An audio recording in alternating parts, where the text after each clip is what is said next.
Hello पिला माने जय जगन्नाथ इट्सर क्लास यूट्यूब चैनल को तुम मान को स्वागत करुच्ची। देख तुम ये जो चैनल रे इट्सर क्लास चैनल रे तुम plus two first year economics रो प्रत्येक चैप्टर तुम सीरीज चली जो माने भी एपर्यंत देखी ना हो तो जल्दी जल्दी जाई देखी नियो। मु ऑलरेडी 3टा क्लास कर देइची plus two first year economics रो। प्रथम तुम भारतीय अर्थव्यवस्थार स्थिति और गठन, द्वितीय तुम स्वाधीनतार अव्यवहित पूर्व भारतीय अर्थव्यवस्था स्थिति, आ तृतीय तुम भारतीय अर्थव्यवस्थार वैशिष्ट्य। ओके सिलेबस देख तुम ये 3टा क्लास ऑलरेडी मु कर देइची।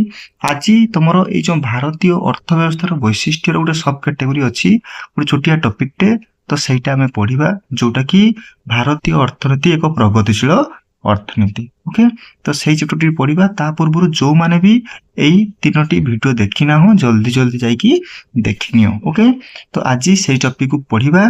देख मु तुम पूरा प्लस टू फर्स्ट इयर रो इकोनॉमिक्स चैप्टर कंप्लीट करी।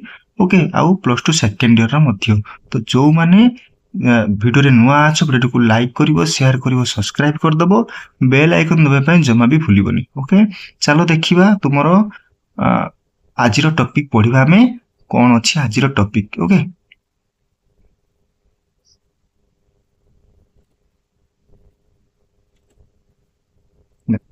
आज रो टॉपिक तुमरो कहूची भारतीय अर्थनीति एक प्रगतिशील अर्थनीति। ओके देखो तमे जानिଛ मु या प्रीवियस क्लास रे कहितली हमर भारत एक विकासोन्मुखी देश। ओके विकासोन्मुखी देश माने कोन ना आम भारत वर्तमान विकास आड़ को गति करूची। ओके पूरा विकास हेई नाही जेमिति युक्तराष्ट्र अमेरिका चाइना ये सब विकसित देश, ये सब विकसित देश किंतु हम भारत एक विकासोन्मुखी देश। ओके तो आज देखो सीटा पढ़िबा से भारत केमिति भारत अर्थनैतिक प्रगतिशील अर्थनीति। ओके तो तार गोटे गोटे पॉइंट सब देइची तो से गुडा हमें देखिबा। ओके एक नंबर कहला मोट घरोई उत्पादन क्रमवर्धिष्णु धारा। ओके कोची मोट घरोई उत्पाद अर्थनैतिक अभिवृद्धि एक गुरुत्वपूर्ण सूचक। देखो मोट घरोई उत्पाद कहले कोन बुझो ना मोट घरोई उत्पाद कहले तमे निजर टेरिटरी मध्य रे हैला केते उत्पादन करूछ। मोट तुमरो टेरिटरी माने तुम देश तुमरो घरोई हैला एई जो टेरिटरी भितरे तुम निज देशर टेरिटरी भितरे तमे केते उत्पादन करूछ सेटा होची मोट घरोई उत्पाद। ओके पंचम पंचवार्षिक योजना रे परिसमाप्ति पर्यंत देशर मोट घरोई उत्पादर अभिवृद्धि हार विशेष उत्साहजनक नथिला। से कहूची पंचवार्षिक योजना अच्छी से पंचवार्षिक योजना रे तुमर जतले परिसमाप्ति घटिला पंचवार्षिक योजना मोट घरोई उत्पादर अभिवृद्धि हार विशेष उत्साहजनक नथिला। हैला देखो याको इंग्लिश रे कहंती मोट घरोई उत्पाद को जीडीपी ग्रॉस डोमेस्टिक प्रोडक्ट मन रखिबो इंग्लिश रे ग्रॉस डोमेस्टिक प्रोडक्ट आ तुमरो ओडिया रे होची मोट घरोई उत्पाद। ओके से कहूची प्रथम पंचवार्षिक योजना काल रे अर्थात 1951 रु 1980 मसिया मध्य मोट घरोई उत्पादर हाराहारी वार्षिक वृद्धि हार 7.3% मध्य सीमित थिला। से होची 1995 रु तुमरो 1980 जो तुमरो मोट घरोई उत्पादर अभिवृद्धि हार वार्षिक अभिवृद्धि हार 3.7 होइथिला। हैला तेणु यही निम्न तथा प्रायतः स्थिर अभिवृद्धि हार को हिंदू अनमनीय सामाजिक व्यवस्था सह अनुरूप दर्शाया जाई प्रख्यात अर्थशास्त्री राज कृष्णा एहाकू यथार्थ रे हिंदू अभिवृद्धि हार रो आख्या देइथिले। हैला तो क्वेश्चन पड़िबो किए से हिंदू अभिवृद्धि हार रो आख्या देइथिले तुमरो 1951 1980 मध्य रे होइतिबा घरोई उत्पादर वार्षिक अभिवृद्धि हार को। यही समय हाराहारी वार्षिक जनसंख्या वृद्धि हार 2.5 होइथिबारु मुंड पिछा घरोई उत्पादर हाराहारी वार्षिक वृद्धि हार मात्र 1.2 हेबा संभव होइथिला। से कहूची एही समय जो तुमरो जनसंख्यार वार्षिक हाराहारी वृद्धि ओके 2.5 हेतिला। तेणु हमर जो रहिला तुमरो मोट घरोई उत्पाद बा मुंड पिछा घरोई उत्पाद 1.2 शतकड़ा वृद्धि हार हवा संभव हेइतिला। बुझियला किंतु षष्ठ और सप्तम पंचवार्षिक योजना काल रे 1980 रु 1990 रे मोट घरोई उत्पादर हाराहारी वार्षिक 4 ଭାଗ ଥିଲା। ସେ କହୁଛି ଦେଖ 1951ରୁ 80 ଗଲା, ଦେଖ 1980ରୁ 1990 ସେ କହୁଛି ଏଇ ଯୋଉ ବର୍ଷ କାଳ 5 ବର୍ଷ କାଳ ଭିତରେ କଣ ହେଇଥିଲା ନା ମୋଟ ଘରୋଇ ଉତ୍ପାଦର ହାରାହାରି ବାର୍ଷିକ ବୃଦ୍ଧି ହାର 5.4 ଭାଗ। ସଂସ୍କାରର ପରବର୍ତ୍ତୀ ଦଶନ୍ଧି 1991ରୁ 2001ରେ ମୋଟ ଘରୋଇ ଉତ୍ପାଦର ବାର୍ଷିକ ଶତକଡ଼ା 5% 8 ହାରରେ ବୃଦ୍ଧି ପାଇଲା। ଦେଖ ଏଟା ହଉଛି ତମର ଯୋଉ ମୋଟ ଘରୋଇ ଉତ୍ପାଦର ବାର୍ଷିକ ହାରାହାରି, ବୁଝିପାରୁଛ ତ, ବର୍ଷକୁ କେତେ ବୃଦ୍ଧି ପାଉଛି, ମାନେ ପୂର୍ବ ବର୍ଷ ତୁଳନାରେ ଏ ବର୍ଷ କେତେ ବୃଦ୍ଧି ହୋଇଛି। ଓକେ, ସେଇ ଅନୁସାରେ ଏଗୁଡା ଦେଇଛି ତୁମର 5.4 5.8, ବୁଝୁଛ ତ। 1980-90 ତୁଳନାରେ 1991-2000 ମଧ୍ୟରେ କେତେ ବୃଦ୍ଧି ପାଇଲା, 5.8 ହାର ବୃଦ୍ଧି ପାଇଲା। ଓକେ, 2003-4ରୁ 2012-13 ମସିହା ମଧ୍ୟରେ ଏହା ବାର୍ଷିକ ହାରାହାରି ଶତକଡ଼ା 8 ହାରରେ ବୃଦ୍ଧି ପାଇଛି। ଅବଶ୍ୟ 2013-14 ଆଉ 2014-15 ମସିହାରେ ମୋଟ ଘରୋଇ ଉତ୍ପାଦର ଅଭିବୃଦ୍ଧି ହାର ଯଥାକ୍ରମେ 6.9 ଓ 7.4% ହୋଇଛି, ବୁଝିପାରୁଛ। ଦେଖ 2003-4ରୁ 2012-13 ମଧ୍ୟରେ 8% ବୃଦ୍ଧି ପାଇଲା ମୋଟ ଘରୋଇ ଉତ୍ପାଦ। ଓକେ, କିନ୍ତୁ ଦେଖ ଯେତେବେଳେ 2013-14 ଆଉ 14-15 ମସିହାରେ କମିଗଲା ହେଲା, ଯୋଉ ଉତ୍ପାଦର ଅଭିବୃଦ୍ଧି ହାରଟା କମିଗଲା, 6.9 ହେଲା ଆଉ 7.4 ହେଲା। ସାମଗ୍ରିକ ଯୋଜନା କାଳରେ 1951ରୁ 2015 ମସିହା ପର୍ଯ୍ୟନ୍ତ ମୋଟ ଘରୋଇ ଉତ୍ପାଦ ବାର୍ଷିକ ହାରାହାରି ପ୍ରାୟ ଶତକଡ଼ା 5 ଏବଂ ମୁଣ୍ଡ ପିଛା ଘରୋଇ ଉତ୍ପାଦର ପ୍ରାୟ ଶତକଡ଼ା 3 ଭାଗ ହାରରେ ବୃଦ୍ଧି ପାଇଛି। ଦେଖ ମୋଟ ଘରୋଇ ଉତ୍ପାଦ ତମେ ବୁଝିପାଇଲ। ଓକେ, ମୁଣ୍ଡ ପିଛା ମାନେ ପ୍ରତ୍ୟେକ ଲୋକ ପିଛା ହେଲା, ପ୍ରତ୍ୟେକ ଲୋକ ପିଛା ଘରୋଇ ଉତ୍ପାଦ ସେଟା ହଉଛି 3% ହେଲା, ବୁଝିଲା।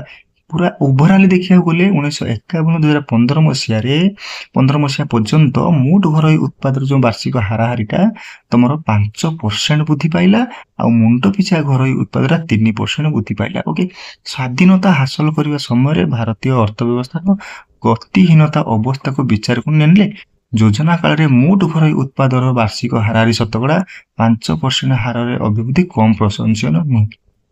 ସେ କହୁଛି ଯଦି ଆମେ 1947 ମସିହା ଯେତେବେଳେ ଭାରତ ଶାସନ ହେଲା ସେ ସମୟକୁ ଲକ୍ଷ୍ୟ କଲେ 2015 ଏ ତୁଳନାରେ ସେ ବର୍ଷ ଅପେକ୍ଷା ଏ ଯୋଉ ଆମର ପଞ୍ଚବାର୍ଷିକ ଯୋଜନା ହେଲା ପରେ, ବୁଝିପାରୁଛ ତ 5% ବୃଦ୍ଧିଟା ସେ କହୁଛି ବହୁତ, କିଛି କମ ନୁହେଁ, ବୁଝିପାରୁଛ ତ ଏଇଭଳି ତମର ଦେଖିଲ। ଓକେ, ନେକ୍ସଟ ପଏଣ୍ଟ କହୁଛି ତମର ବିଭିନ୍ନ କ୍ଷେତ୍ରରେ ଆତ୍ମନିର୍ଭରଶୀଳତା। ଓକେ, ଦେଖିବା ନେକ୍ସଟ ପଏଣ୍ଟ, ବିଭିନ୍ନ କ୍ଷେତ୍ରରେ ଆତ୍ମନିର୍ଭରଶୀଳତା। ସେ କହୁଛି ଭାରତରେ ମୋଟ ଘରୋଇ ଉତ୍ପାଦର କ୍ରମବର୍ଦ୍ଧିଷ୍ଣୁ ଧାରା କୃଷି, ଶିଳ୍ପ, ସେବା କ୍ଷେତ୍ରରେ ଉତ୍ପାଦର ଅଭିବୃଦ୍ଧି ଯୋଗୁଁ ସମ୍ଭବ ହୋଇପାରିଛି। 1951 ମସିହାରୁ ବର୍ତ୍ତମାନ ପର୍ଯ୍ୟନ୍ତ କୃଷି କ୍ଷେତ୍ରରେ ଅଭିବୃଦ୍ଧି ହାର 2.7% ହୋଇଥିଲା ବେଳେ ଓକେ ଶିଳ୍ପ କ୍ଷେତ୍ରରେ ଅଭିବୃଦ୍ଧି ହାର 6% ହୋଇଛି। ସେ କହୁଛି କଣ, 1951 ମସିହାରୁ ବର୍ତ୍ତମାନ ପର୍ଯ୍ୟନ୍ତ 2.7 କୋଉଥିରେ ନା କୃଷି କ୍ଷେତ୍ରରେ ଅଭିବୃଦ୍ଧି ହୋଇଛି, କିନ୍ତୁ ଶିଳ୍ପ କ୍ଷେତ୍ରରେ 6% ହୋଇଛି। ଭାରତରେ ସ୍ୱାଧୀନତା ପୂର୍ବରୁ କୃଷି କ୍ଷେତ୍ରରେ ବାର୍ଷିକ ଅଭିବୃଦ୍ଧି ହାର 0.3%, ଶିଳ୍ପ କ୍ଷେତ୍ରରେ 2% ଥିଲା, ବୁଝିପାରୁଛ ତ ପୂର୍ବ ଅପେକ୍ଷା 1951 ମସିହା ପୂର୍ବରୁ କମ ଥିଲା, 0.3 ଥିଲା, ବୁଝିପାରୁଛ ତ। ବର୍ତ୍ତମାନ 2.7 ଆଉ ଶିଳ୍ପ କ୍ଷେତ୍ରରେ ତମର 6% ହେଲା ବା 6% ହେଲା, ବୁଝିପାରୁଛ। ସ୍ୱାଧୀନତା ପରେ ବିକାଶମୂଳକ ଅର୍ଥନୈତିକ ଯୋଜନା କାର୍ଯ୍ୟକାରୀ ହେଉଥିବା ଯୋଗୁଁ ଭାରତର ବିଭିନ୍ନ କ୍ଷେତ୍ରରେ ଆତ୍ମନିର୍ଭରଶୀଳତା ହାସଲ କରିବାରେ ସମର୍ଥ ହୋଇଅଛି।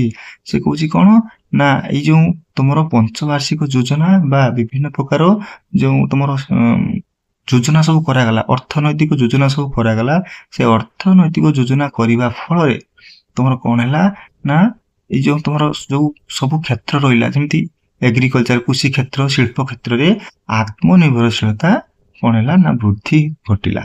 ପଞ୍ଚବାର୍ଷିକ ଯୋଜନା ଶେଷ ସୁଦ୍ଧା ଭାରତର ଖାଦ୍ୟଶସ୍ୟ ଉତ୍ପାଦନ କ୍ଷେତ୍ରରେ ସ୍ୱାବଲମ୍ବୀ ହେଲା। ଯେତେବେଳେ ପଞ୍ଚବାର୍ଷିକ ଯୋଜନା ହେଲା ତାର ଶେଷ ବେଳକୁ ଭାରତ ଖାଦ୍ୟଶସ୍ୟ ଉତ୍ପାଦନ କ୍ଷେତ୍ରରେ ବି ସ୍ୱାବଲମ୍ବୀ ହେଲା। 2014-15 ମସିହାରେ 257.1 ନିୟୁତ ଟନ ଖାଦ୍ୟଶସ୍ୟ ଉତ୍ପାଦନ କରିବାର କୃତିତ୍ୱ ଅର୍ଜନ କଲା, ବୁଝିପାରୁଛ ତ, ବା କରିଅଛି। ଶିଳ୍ପାୟନ କ୍ଷେତ୍ରରେ ପୁଞ୍ଜିଦ୍ରବ୍ୟ ଉତ୍ପାଦନ ନିମନ୍ତେ ଆବଶ୍ୟକ ଯନ୍ତ୍ରପାତି, କଳ କବ୍ଜା ନିର୍ମାଣ କରିବାର କ୍ଷମତା ବହୁ ପରିମାଣରେ ବୃଦ୍ଧି ପାଇଅଛି।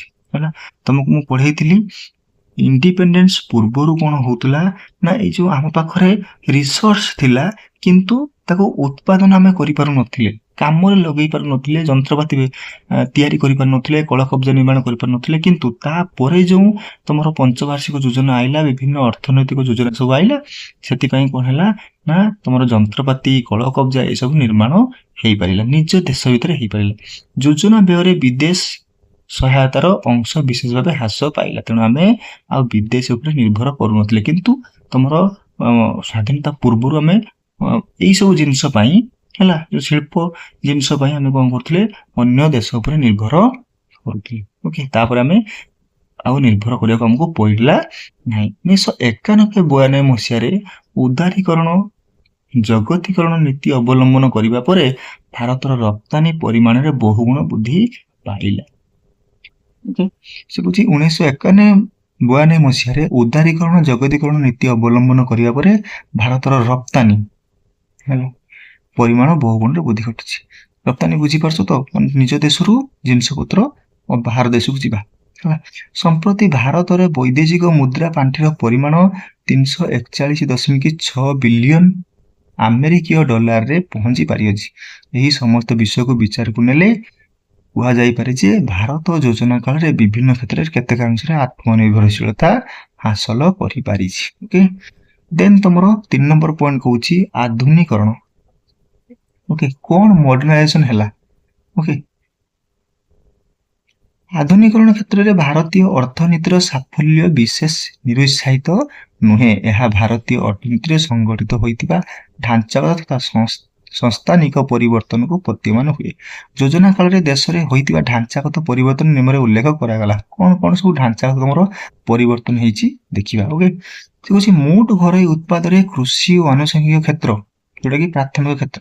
ଦେଖ ତମର 3ଟି କ୍ଷେତ୍ର ଅଛି, ଗୋଟେ ହଉଛି ପ୍ରାଥମିକ କ୍ଷେତ୍ର, ଗୋଟେ ହଉଛି ଦ୍ୱିତୀୟକ, ଗୋଟେ ତୃତୀୟକ। ଓକେ, ପ୍ରାଥମିକ କ୍ଷେତ୍ର କଣ, ଯୋଉଟା କି କୃଷି ଆଉ ଆନୁଷଙ୍ଗିକ କ୍ଷେତ୍ର ଯୋଉଟା, ହେଲା। ଦ୍ୱିତୀୟ କ୍ଷେତ୍ର କଣ, ଯୋଉଟା ଶିଳ୍ପ, ତାକୁ ମାଧ୍ୟମିକ କ୍ଷେତ୍ର ମଧ୍ୟ କହନ୍ତି। ଆଉ ଗୋଟେ ରହିଲା ତମର କଣ ନା ହଉଛି ତମର ଟର୍ସିଆରୀ ମାନେ କଣ, ଯୋଉଟା କି ସେବା କ୍ଷେତ୍ର। ଓକେ, ଆଉ ଗୋଟେ ରହିଲା ତମର ସେବା କ୍ଷେତ୍ର, ଯୋଉଟା ତୃତୀୟକ କ୍ଷେତ୍ର। ବୁଝିପାରିଲ? ସେ ହଉଛି ମୋଟ ଘରୋଇ ଉତ୍ପାଦରେ କୃଷି ଓ ଆନୁଷଙ୍ଗିକ କ୍ଷେତ୍ର ପ୍ରାଥମିକ କ୍ଷେତ୍ରର ଅଂଶ 1950-51 ମସିହାରେ 57.7 ଭାଗ ଥିଲାବେଳେ 2001-2 ମସିହାରେ ତାହା 24 ଭାଗକୁ ବୃଦ୍ଧି ପାଇଲା। ବୁଝିପାରୁଛ ତ? ତାହେଲେ ସେ କହୁଛି ନା ସରି ହ୍ରାସ ପାଇଲା, 24 ଭାଗକୁ ହ୍ରାସ ପାଇଲା। ଓକେ, ସେ କହୁଛି ଯୋଉ କୃଷି ଆଉ ଆନୁଷଙ୍ଗିକ କ୍ଷେତ୍ରର ମସିହାରେ 57 ଭାଗ ଥିଲା, କୋଉଟା, କୃଷି ଆଉ ଆନୁଷଙ୍ଗିକ, କିନ୍ତୁ ତାହା କଣ ହେଲା 2001-2 ବେଳକୁ କମିକି 24 ଭାଗକୁ ଆସିଲା। ଓକେ, ପୁନଶ୍ଚ 2014-15 ମସିହାରେ 17.4% ହ୍ରାସ ପାଇଲା। ଅପରପକ୍ଷରେ ଶିଳ୍ପ କ୍ଷେତ୍ର ତମର ମାଧ୍ୟମିକ କ୍ଷେତ୍ର। ଓକେ, ଯୋଉ ଶିଳ୍ପ କ୍ଷେତ୍ର ଯୋଉ ମାଧ୍ୟମିକ କ୍ଷେତ୍ର ରହିଲା, ତାହା 1950-51 ମସିହାରେ 14.8 ଥିଲା। ବୁଝିପାରୁଛ ତ? ତା ମାନେ 50 ଆଉ 51 ମସିହାରେ 14.8 ଭାଗ ଶିଳ୍ପ ମିଳୁଥିଲା ଶିଳ୍ପରୁ। ଓକେ, ବୁଝିପାରୁଛ ନା ନାହିଁ? କିନ୍ତୁ ତାହା କଣ ହେଲା, ଧୀରେ ଧୀରେ 2014-15 ବେଳକୁ 29.7 ଭାଗକୁ ବୃଦ୍ଧି ପାଇଛି। ବୁଝିପାରୁଛ ତ? ଶିଳ୍ପ କ୍ଷେତ୍ରରେ ଯୋଉ ଉତ୍ପାଦ ହଉଥିଲା 14.8, କିନ୍ତୁ ତାହା 2014 ଆଉ 2015 ମସିହାରେ 29.7କୁ ବୃଦ୍ଧି ପାଇଲା। ତାହେଲେ ଏଥିରୁ କଣ ଜଣାଲା, ଧୀରେ ଧୀରେ ଦେଶ ତୁମର 1951 ଅପେକ୍ଷା 2014-15ରେ ତମର କଣ ହେଲା ନା ଶିଳ୍ପ କ୍ଷେତ୍ରକୁ ଟିକେ ଟିକେ ଅଗ୍ରସର ହେଲା, ବା ଶିଳ୍ପ ଧୀରେ ଧୀରେ ଆମର ବଢିଲା। ବୁଝିଲା? ସେହିପରି ସେବା କ୍ଷେତ୍ରରେ ଅବଦାନ 27.5 1950-51 ଭାଗରୁ 2050-51ରେ ଥିଲା, 2014-15ରେ ତାହା 52.9 ଭାଗକୁ ବୃଦ୍ଧି ପାଇଲା। ହେଲା, ତା ମାନେ ଆମର ସେବା କ୍ଷେତ୍ରରେ କଣ କେତେ ଉତ୍ପାଦନ ହଉଥିଲା, ମୋଟ ଘରୋଇ ଉତ୍ପାଦ 27.5, ତାହା ଆସିକି 52.9କୁ ବୃଦ୍ଧି ପାଇଲା। ହେଲା, ଏତିକି ଶତକଡ଼ା ବୁଝିଲା। ଏହି ସମସ୍ତ ଢାଞ୍ଚାଗତ ପରିବର୍ତ୍ତନ ଭାରତୀୟ ଅର୍ଥନୀତି ବିକାଶ ପଥରେ ଦ୍ରୁତ ବେଗରେ ଅଗ୍ରସର ହେଉଥିବାର ସୂଚନା ପ୍ରଦାନ କରୁଛି। ଏଇ ସବୁ ଜାଣିଲେ ଆମେ କଣ ନା ଏଇ ସବୁ ଯାହା ଦେଖିଲେ ଧୀରେ ଧୀରେ ଶିଳ୍ପ ଆମର ବଢିଲା, ବୁଝିପାରୁଛ ତ, ସେବା କ୍ଷେତ୍ର ବଢିଲା, ଏଇ ସବୁ ଆମେ କଣ ଜାଣିଲେ ନା ଧୀରେ ଧୀରେ ଆମର ଭାରତର ଯୋଉ ଅର୍ଥନୀତି ଥିଲା ତାହା କଣ ହଉଛି ଅଗ୍ରସର ହଉଛି, ବୁଝିହେଲା, ବିକାଶ ଦିଗକୁ ଅଗ୍ରସର ହଉଛି। ତାପରେ ଖ ପଏଣ୍ଟରେ କହୁଛି କଣ ନା ଶିଳ୍ପ ଉତ୍ପାଦନ କ୍ଷେତ୍ରରେ ଖାଦ୍ୟ ସାମଗ୍ରୀ ଓ ବସ୍ତ୍ର ଆଦି ପାରମ୍ପରିକ ଦ୍ରବ୍ୟର ଅଂଶ ହ୍ରାସ ପାଇଥିଲା ବେଳେ ଆଧୁନିକ ସାମଗ୍ରୀ ଯଥା ଯନ୍ତ୍ରପାତି, କଳକବ୍ଜା, ରାସାୟନିକ ଦ୍ରବ୍ୟର ଅଂଶ ବୃଦ୍ଧି ଘଟିଲା। ସେ କହୁଛି କଣ ନା ତମର ଯୋଉ ଖାଦ୍ୟ ସାମଗ୍ରୀ, ଓକେ, ଆଉ ବସ୍ତ୍ର, ଯୋଉ ପାରମ୍ପରିକ ବସ୍ତ୍ର ସବୁ ଅଛି, ଯୋଉ ପାରମ୍ପରିକ ଦ୍ରବ୍ୟ ଅଛି, ସେଗୁଡାକର ଅଂଶ ଟିକେ ହ୍ରାସ ପାଇଲା। ଆଉ ଯୋଉ ଆଧୁନିକ ସାମଗ୍ରୀ, ଓକେ, ଯେମିତି ଯନ୍ତ୍ରପାତି, କଳକବ୍ଜା, ରାସାୟନିକ ଦ୍ରବ୍ୟ, ତାର ଟିକେ ବୃଦ୍ଧି ହେଲା। ଦେନ୍ ଶିଳ୍ପ କ୍ଷେତ୍ରରେ ଆଧୁନିକ ତଥା ପୁଞ୍ଜି ସଂଘନ ବୈଷୟିକ କୌଶଳ ବ୍ୟବହାର କରାଯାଉଅଛି। ଓକେ, ମାନେ ବିଭିନ୍ନ ପ୍ରକାର ମେସିନାରୀ, ଓକେ, ବିଭିନ୍ନ ପ୍ରକାର ମେସିନାରୀକୁ ବ୍ୟବହାର କରି ତୁମର କଣ ହଉଛି ନା ଶିଳ୍ପ କରାଯାଉଛି। ଓକେ, କୃଷି କ୍ଷେତ୍ରରେ ମାନେ ବିଭିନ୍ନ ପ୍ରକାର ମେସିନାରୀ ଜିନିଷ ସବୁ ଆସିଲା, ବୁଝିପାରୁଛ ନା ନାଇଁ, ଯାହା ଫଳରେ ତୁମର ଜ୍ଞାନ କୌଶଳ ଧୀରେ ଧୀରେ ସବୁ ବୃଦ୍ଧି ପାଇଲା। କୃଷି କ୍ଷେତ୍ରରେ ମଧ୍ୟ ଆଧୁନିକ ଜ୍ଞାନ କୌଶଳ ବ୍ୟବହାର କରାଗଲା। ହେଲା, ଯୋଉ କୃଷି କ୍ଷେତ୍ରରେ ଆଧୁନିକ ଜ୍ଞାନ କୌଶଳ ସବୁ ଲଗା ଯାଇକି ଉତ୍ପାଦନ କରାଗଲା। ବିଭିନ୍ନ ବିତ୍ତୀୟ ଅନୁଷ୍ଠାନ ସ୍ଥାପନ ତଥା ରେଳପଥ, ରାସ୍ତାଘାଟ, ଶକ୍ତି ଉତ୍ପାଦନର ବୃଦ୍ଧି, ଶିକ୍ଷା, ଗବେଷଣା, ତାଲିମ ପ୍ରଦାନ ସକାଶେ ପର୍ଯ୍ୟାପ୍ତ ସଂଖ୍ୟକ ଅନୁଷ୍ଠାନ ପ୍ରତିଷ୍ଠା କରାଗଲା। ଫଳରେ ଶ୍ରମ ଶକ୍ତିର ଦକ୍ଷତା ବୃଦ୍ଧି ପାଇଲା। ଓକେ, କଣ ହେଲା ନା ତମର ଶ୍ରମ ଶକ୍ତିର ଦକ୍ଷତା ବୃଦ୍ଧି କରିବା ପାଇଁ ରେଳପଥ, ରାସ୍ତାଘାଟ, ଶିଳ୍ପ ଉତ୍ପାଦନ ବୃଦ୍ଧି, ଗବେଷଣା, ଇଏ ସବୁ ଧୀରେ ଧୀରେ ବୃଦ୍ଧି ପାଇଲା। ଓକେ, ଧୀରେ ଧୀରେ କଣ ହଉଛି ନା ଭାରତର ଅର୍ଥନୀତି କଣ ହଉଛି ନା ବିକଶିତ ଆଡକୁ ଅଗ୍ରସର ହଉଛି। 4 ନମ୍ବର କହିଲା ପୁଞ୍ଜି ଗଠନରେ ସଫଳତା। ଅର୍ଥନୈତିକ ବିକାଶ କ୍ଷେତ୍ରରେ ପୁଞ୍ଜି ଗଠନର ଭୂମିକା ଅତ୍ୟନ୍ତ ଗୁରୁତ୍ୱପୂର୍ଣ୍ଣ। ଭାରତୀୟ ଅର୍ଥବ୍ୟବସ୍ଥାର ପୁଞ୍ଜି ଗଠନ କ୍ଷେତ୍ରରେ କୃତିତ୍ୱପୂର୍ଣ୍ଣ ସଫଳତା ହାସଲ କରିପାରିଛି। 1951 ମସିହାରେ ଦେଶର ମୋଟ ସଞ୍ଚୟ ମୋଟ ଘରୋଇ ଉତ୍ପାଦର 10.1% ହୋଇଥିଲା ବେଳେ 2013-14 ମସିହାରେ ଏହା 30.6%କୁ ବୃଦ୍ଧି ପାଇଲା। 1951 ମସିହାରେ ଦେଶର ମୋଟ ଯୋଉ ସଞ୍ଚୟ ହେଲା, ମୋଟ ସଞ୍ଚୟ ଦେଶର ମୋଟ, ତୁମେ ଜାଣିଛ ତୁମର ଆୟ ଆଉ ବ୍ୟୟ ଆଉ ସଞ୍ଚୟ। ଓକେ, ଆୟ କରିବ, ଆୟ ମାନେ ଯଦି ତୁମେ ଇନକମ କରିବ, ବ୍ୟୟ ତା ଖର୍ଚ୍ଚ କରିବ, ସଞ୍ଚୟ ମାନେ ରଖିବ।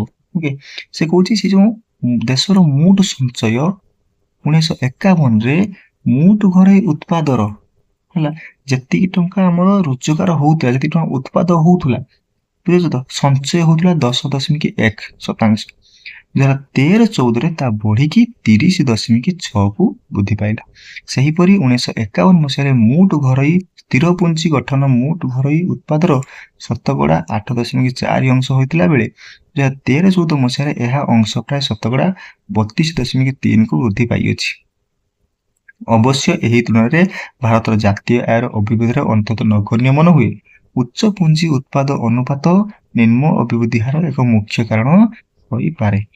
ଦେନ୍ ଭୌତିକ ପୁଞ୍ଜି ଗଠନ ଯଥା କାରଖାନା ଗୃହ, ଯନ୍ତ୍ରପାତି, ଜଳସେଚନ ପ୍ରକଳ୍ପ, ଶକ୍ତି ପ୍ରକଳ୍ପ, ଗମନାଗମନ ସୁବିଧା, ହେଲା, ରେଳ ଧାରଣା, ବିମାନ ଘାଟି ଆଦି ନିର୍ମାଣ କ୍ଷେତ୍ରରେ ଭାରତୀୟ ଅର୍ଥ ବ୍ୟବସ୍ଥା ପ୍ରଶଂସନୀୟ ସଫଳତା ହାସଲ କରିପାରିଛି।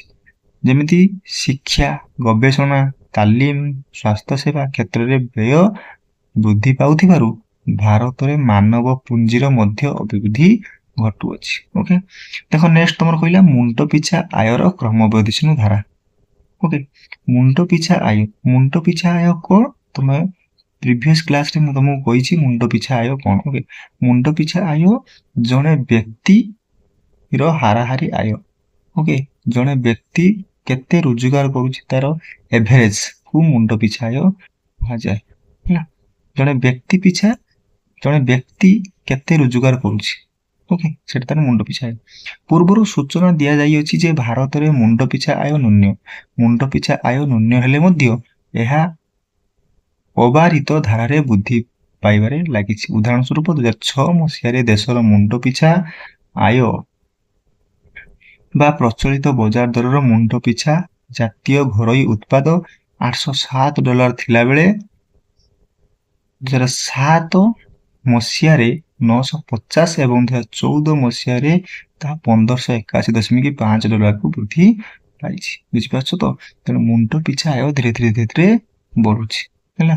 ଦେଖ 2014-15 ଡାଟା ଅନୁସାରେ ତମର $1581.5 ହଉଛି ତମର ମୁଣ୍ଡ ପିଛା ଆୟ ହେଲା। ଜଣେ ବ୍ୟକ୍ତି ପିଛା ହାରାହାରି ଆୟ। ବୁଝିପାରୁଛ ତ? ସେଟା ହଉଛି ତମର ମୁଣ୍ଡ ପିଛା ଆୟ। 6 ନମ୍ବର ପଏଣ୍ଟ, ଉପଭୋଗ ମାନର ଉଲ୍ଲେଖନୀୟ ଉନ୍ନତି। ମୁଣ୍ଡ ପିଛା ଆୟର କ୍ରମାଗତ ବୃଦ୍ଧି ଯୋଗୁଁ ଭାରତରେ ଉପଭୋଗ ମାନର ଉପଭୋଗ ମାନେ ଜଣେ ବ୍ୟକ୍ତି କଣ କଣ ସବୁ ଉପଭୋଗ କରୁଛି ହେଲା, ମାନର ଉଲ୍ଲେଖନୀୟ ଉନ୍ନତି ହେଲା। ଉପଭୋଗ କରିବାର ମାନଟା ଉନ୍ନତି ହେଇଛି। ଉଦାହରଣ ସ୍ୱରୂପ ମୁଣ୍ଡ ପିଛା ଆୟର ବୃଦ୍ଧି ଯୋଗୁଁ ଭାରତରେ ଉଭୟ ଗ୍ରାମାଞ୍ଚଳ ସହରାଞ୍ଚଳ ଲୋକମାନଙ୍କର ମୋଟ ଖାଦ୍ୟପେୟ ବ୍ୟୟର ଖାଦ୍ୟ ଶସ୍ୟ ପାଇଁ ହେଉଥିବା ବ୍ୟୟର ଅଂଶ ହ୍ରାସ ପାଇଥିବା ବେଳେ ଅଧିକ ପ୍ରୋଟିନ୍, ଭିଟାମିନ୍ ଯୁକ୍ତ ଦୁଗ୍ଧ, ଦୁଗ୍ଧଜାତ ଦ୍ରବ୍ୟ, ପନିପରିବା ସକାଶେ ହେଉଥିବା ବ୍ୟୟର ଅଂଶ ବୃଦ୍ଧି ପାଇଛି। ଦେଖ ତମର ମୁଣ୍ଡ ପିଛା ଆୟ ରୋଜଗାର ଯଦି ତମର ବଢିବ, ତମେ କଣ କରିବ? ଅଧିକ ଡିମାଣ୍ଡ କରିବ, ଅଧିକ କଣ କରିବ ନା ଜିନିଷ ଉପରେ ମାନେ ଅଧିକ ଜିନିଷ କିଣିବ ହେଲା, ଅଧିକ ଜିନିଷ ଉପରେ ତମେ ଟଙ୍କା ଖର୍ଚ୍ଚ କରିବ। ସେମିତି ଆଗରୁ କଣ ହଉଥିଲା, ମୁଣ୍ଡ ପିଛା ଆୟ କମ ଥିଲା, ତେଣୁ ସେଥିରେ ତମେ କେବଳ କୋଉଥିରେ ଖର୍ଚ୍ଚ କରାହଉଥିଲା ନା ଖାଦ୍ୟପେୟ ଉପରେ ଖର୍ଚ୍ଚ କରାହଉଥିଲା, ଖାଦ୍ୟ ଶସ୍ୟ ଉପରେ ଖର୍ଚ୍ଚ କରାହଉଥିଲା। କିନ୍ତୁ ଯେତେବେଳେ ମୁଣ୍ଡ ପିଛା ଆୟ ବଢିଲା, ଧୀରେ ଧୀରେ ଲୋକ କଣ କଲେ ନା ପ୍ରୋଟିନ୍ କିଣିବା ଆରମ୍ଭ କଲେ, ପ୍ରୋଟିନ୍ ଉପରେ ଖର୍ଚ୍ଚ କଲେ, ଭିଟାମିନ୍ ଯେମିତି ଭିଟାମିନ୍ ଯୁକ୍ତ ଖାଦ୍ୟ ସବୁ ତାହା ଉପରେ ବେଶୀ ବ୍ୟୟ କଲେ ହେଲା, ଦୁଗ୍ଧ ଜାତୀୟ ଦ୍ରବ୍ୟ ପନିପରିବା କିଣିଲେ ହେଲା, ସେଥିରେ ବେଶୀ ତମର କଣ କଲେ ବ୍ୟୟ କରିବାରେ ଲାଗିଲେ। ଅର୍ଥାତ୍ ଭାରତ ବର୍ଷରେ ଖାଦ୍ୟ ଶସ୍ୟର ଚାହିଦା ଅପେକ୍ଷା ଭାବେ ହ୍ରାସ ପାଇଥିଲା ବେଳେ ଅଧିକ ମୂଲ୍ୟବାନ ପ୍ରୋଟିନ୍ ଯୁକ୍ତ ଖାଦ୍ୟ ପଦାର୍ଥ ଚାହିଦା ବଢିଲା। ତେଣୁ କଣ ହେଲା, ଯୋଉ ଭାରତ ବର୍ଷରେ ଯୋଉ ଖାଦ୍ୟ ଶସ୍ୟ ଉପରେ କେବଳ ଲୋକମାନେ ଖାଦ୍ୟ ଶସ୍ୟ ଉପରେ ନିର୍ଭର କରୁଥିଲେ, ସିଏ ଧୀରେ ଧୀରେ କଣ କଲେ ମୂଲ୍ୟବାନ ପ୍ରୋଟିନ୍ ଯୁକ୍ତ ଖାଦ୍ୟ କିଣିଲେ, ଆଉ ତାର ଚାହିଦା ଧୀରେ ଧୀରେ ବୃଦ୍ଧି ପାଇଲା। ଓକେ, ଦେଖ ତମର ସାରଣୀ ଦେଇଛି, ଏଇ ସାରଣୀରେ ଭାରତର ମୋଟ ଖାଦ୍ୟପେୟ ବ୍ୟୟର ଖାଦ୍ୟ ଶସ୍ୟ ଓ ଅନ୍ୟାନ୍ୟ ଖାଦ୍ୟ ସାମଗ୍ରୀର ଶତକଡା ହିସାବ ଦିଆହେଇଛି, ତମେ ଏଥିରୁ ବୁଝିପାରିବ। ଓକେ, ଦେଖ ତମର ଗ୍ରାମାଞ୍ଚଳ ଦେଇଛି, ସହରାଞ୍ଚଳ ଦେଇଛି। ଦେଖ ଗ୍ରାମାଞ୍ଚଳରେ ପ୍ରଥମେ ହେଲା ଖାଦ୍ୟ ଶସ୍ୟ। ଦେଖ ଯେତେବେଳେ ମୁଣ୍ଡ ପିଛା ଆୟ କମ ଥିଲା, ଲୋକମାନଙ୍କ ରୋଜଗାର କମ ଥିଲା, ସେତେବେଳେ ଦେଖ ସେମାନେ ଖାଦ୍ୟ ଶସ୍ୟ ଉପରେ ବେଶୀ ଖର୍ଚ୍ଚ କରୁଥିଲେ। ଓକେ, 1987-88 ଆଉ 2009-10 ତମେ ଡାଟା ଦେଖ କେତେ 41.1 ଆଉ 29.1। କିନ୍ତୁ ଦେଖ ଧୀରେ ଧୀରେ ଯେତେବେଳେ କଣ ହେଲା ନା ମୁଣ୍ଡ ପିଛା ଆୟ ବଢିଲା, ଲୋକମାନଙ୍କ ରୋଜଗାର ବଢିଲା, ସେତେବେଳେ ସେମାନେ ଦୁଗ୍ଧ ଜାତୀୟ ଦ୍ରବ୍ୟ ଉପରେ ନିର୍ଭର କଲେ। ଦେଖ ତମର ପରସେଣ୍ଟେଜ ଦେଇଛି, ପନିପରିବା ଉପରେ ନିର୍ଭର କଲେ 8.1 ଆଉ 11.6। ଓକେ, ଦେଖ ତୁଳନା ଦେଖୁଛ କେତେ ବଢିଲା। ଏଟା ଦେଖିଲେ କେତେ କମୁଛି ହେଲା। ତାହେଲେ ଖାଦ୍ୟ ଶସ୍ୟ ଉପରେ କମିଲା ହେଲା, ଆଗ ଅପେକ୍ଷା 2009-10 ମସିହାରେ କମିଲା ହେଲା, କୋଉଟା ଖାଦ୍ୟ ଶସ୍ୟ ଉପରେ, କିନ୍ତୁ ଦୁଗ୍ଧଜାତ ଦ୍ରବ୍ୟ ପ୍ରୋଟିନ୍ ପନିପରିବା ଏ ସବୁ ଉପରେ ବଢିଲା। ସେମିତି ସହରାଞ୍ଚଳରେ ଦେଖ ଖାଦ୍ୟ ଶସ୍ୟ 26.6 ଥିଲା, ତାହା କମିକି 22.4 ହେଲା, କିନ୍ତୁ ଦୁଗ୍ଧଜାତ ଦ୍ରବ୍ୟ ପନିପରିବା ଏ ସବୁ କମ ଥିଲା, ଦେଖ ସେ ବଢିଲା। ଓକେ, এইଭଳି ଭାବେ ସମସ୍ତେ ଧୀରେ ଧୀରେ ପ୍ରୋଟିନ୍ ଯୁକ୍ତ ଖାଦ୍ୟ ଉପରେ ବେଶୀ ଖର୍ଚ୍ଚ କଲେ, ବ୍ୟୟ କଲେ। ପୁନଶ୍ଚ ମୁଣ୍ଡ ପିଛା ଆୟ ବୃଦ୍ଧି ହେବା ସଙ୍ଗେ ସଙ୍ଗେ ଲୋକମାନଙ୍କର ମୋଟ ଉପଭୋଗ ବ୍ୟୟର ଖାଦ୍ୟପେୟ ବ୍ୟୟର ଅଂଶ ହ୍ରାସ ପାଇଥିଲା ବେଳେ ଘର, ଆସବାବପତ୍ର, ଶିକ୍ଷା, ସ୍ୱାସ୍ଥ୍ୟ, ଆମୋଦ ପ୍ରମୋଦ, ସାଂସ୍କୃତିକ ସେବାରେ ବ୍ୟୟର ଅଂଶ ବୃଦ୍ଧି ପାଇଲା। ଦେଖ କଣ ହଉଥିଲା, ଯେତେବେଳେ ମୁଣ୍ଡ ପିଛା ଆୟ ବୃଦ୍ଧି ପାଇଲା, ଲୋକମାନେ କଣ କରୁଥିଲେ, କେବଳ କଣ କରୁଥିଲେ ନା ଖାଦ୍ୟପେୟ ଉପରେ ବେଶୀ ନିର୍ଭର କରିକି ସେଇଠି ବେଶୀ ଖର୍ଚ୍ଚ କରୁଥିଲେ। କେବଳ ତାଙ୍କର ଗୋଟେ ଥିଲା ନା ଆମେ ଖାଦ୍ୟ ଖାଇବା ବା ସେଇଥିରେ ବେଶୀ ଖର୍ଚ୍ଚ ହବ। କିନ୍ତୁ ଧୀରେ ଧୀରେ ଯେତେବେଳେ ମୁଣ୍ଡ ପିଛା ଆୟ ବଢିଲା ହେଲା, ସେମାନେ କଣ କଲେ, ଭଲ ଶିକ୍ଷା ପାଇଲେ, ଘର ତିଆରି କଲେ ହେଲା, ସ୍ୱାସ୍ଥ୍ୟ ଉପରେ ମାନେ ସ୍ୱାସ୍ଥ୍ୟକୁ ଜଗିଲେ ହେଲା, ସେଥିପାଇଁ ଖର୍ଚ୍ଚ କଲେ, ଆମୋଦ ପ୍ରମୋଦ କରିବାରେ ମଧ୍ୟ ବ୍ୟୟ କଲେ, ସାଂସ୍କୃତିକ ସେବା କ୍ଷେତ୍ରରେ ମଧ୍ୟ ବ୍ୟୟର ଧୀରେ ଧୀରେ ବୃଦ୍ଧି ହେଲା। ଏଠି ଦେଖ ଏଇ ସାରଣୀରେ ଦେଇଛି ସାମଗ୍ରୀ ଆଉ ତମର ମସିହା ଦେଇଛି ହେଲା।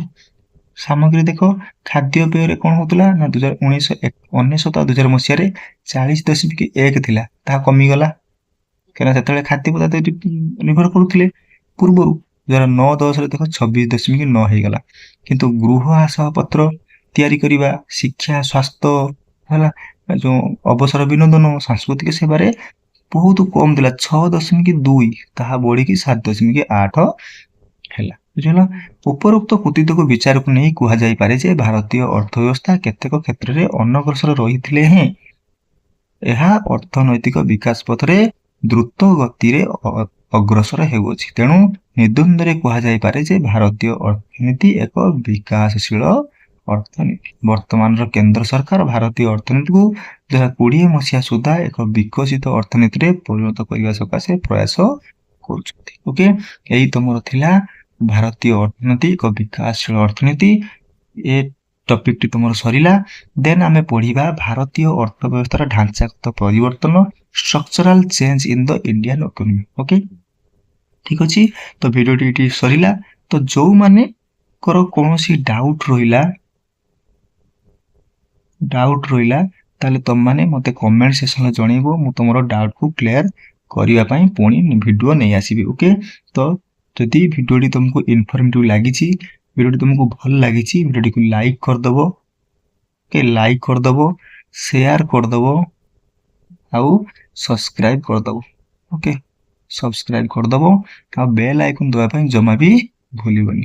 ଓକେ, ରହିଲି। ଜୟ ଜଗନ୍ନାଥ।